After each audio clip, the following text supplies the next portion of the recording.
श्री निताई गौर हरि बोल। दोस्तों, आज हम आपको वृंदावन की एक महिला भक्तिन की कथा सुनाने जा रहे हैं। तो चलिए सुनते हैं।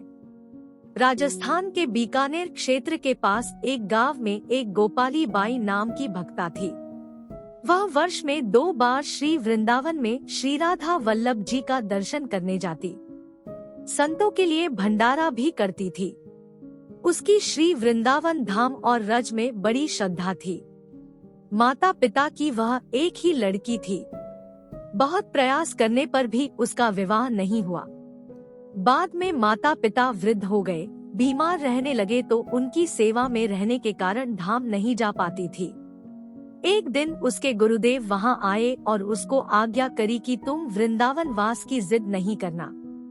श्री राधा रानी ने जिस अवस्था में रखा है उसमें सुख मानकर भजन करना, माता पिता को त्यागना नहीं। अपने मुख से सदा राधावल्लभ श्री हरिवंश श्री वृंदावन श्री वनचंद्र इसका कीर्तन करती रहती थी। कुछ वर्ष बाद माता पिता का शरीर शांत हुआ। अब वृंदावन जाने का सोचती तो स्वयं का शरीर भी कमजोर होने लगा था। आसपास के लोग उसको कभी रोटी दाल आदि दे जाते। एक दिन उसको लगा कि अब मृत्यु निकट है। वह बहुत व्याकुल होकर तीव्र गति से भजन करने लगी। अब कैसे ब्रजरज पाऊं? अब कैसे धाम का दर्शन पाऊं? रुदन करती हुई पुकारने लगी, राधावल्लभ श्री हरिवंश श्री वृंदावन श्री वनचंद्र। उसी समय उसने देखा कि वह जिस चारपाई पर पड़ी है उसके बगल में यमुना जी प्रकट हो गई। सामने श्री गिरिराज जी प्रकट हो गए। वह अनुभव कर रही थी कि यमुना जी के किनारे उसकी चारपाई पड़ी है। यमुना का दिव्य नील वर्ण है, अत्यंत स्वच्छ जल है और उनके भीतर अलौकिक स्वर्ण कांति के मत्स्य कछुए हैं। गिरिराज जी स्वर्णमयी दिखाई दिए। कुछ देर में गायों के गले की घंटियों की आवाज आई और श्री कृष्ण बलराम जी हजारों सुंदर गायों के साथ दिखाई दिए। गौ माताओं के चलने से जो ब्रजरज उड़ रही थी वह उसके अंगों का स्पर्श करने लगी।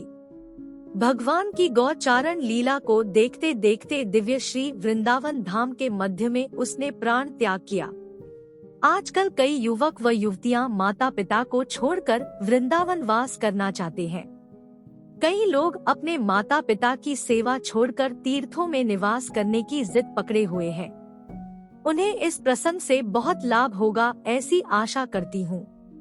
भगवान श्री कृष्ण श्रीमद् भागवत में कहते हैं कि जो लोग अपने माता पिता की सेवा नहीं करते, उनका पोषण नहीं करते, वे कितने भी साधन कर ले पर नरक अवश्य जाते हैं।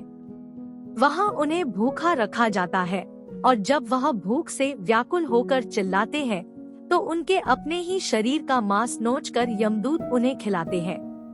भगवान की कृपा से जिन्हें ब्रजवास मिला है वह तो है ही, पर जिन्हें अभी नहीं मिला है उनको भगवान ने जहाँ रखा है वहीं रहकर निष्ठा से नाम करना चाहिए। नाम, भगवान और धाम में कोई अंतर नहीं है। नाम स्वयं ही साधक के पास धाम को प्रकट कर सकता है। श्री महाप्रभु जी को वृंदावन का प्रचंड विरह होता था, परंतु माता के लिए वह जगन्नाथपुरी में ही रहे। श्री मीरा जी ने भी नाम के प्रभाव से वृंदावन को मेड़ता क्षेत्र में ही प्रकट कर लिया।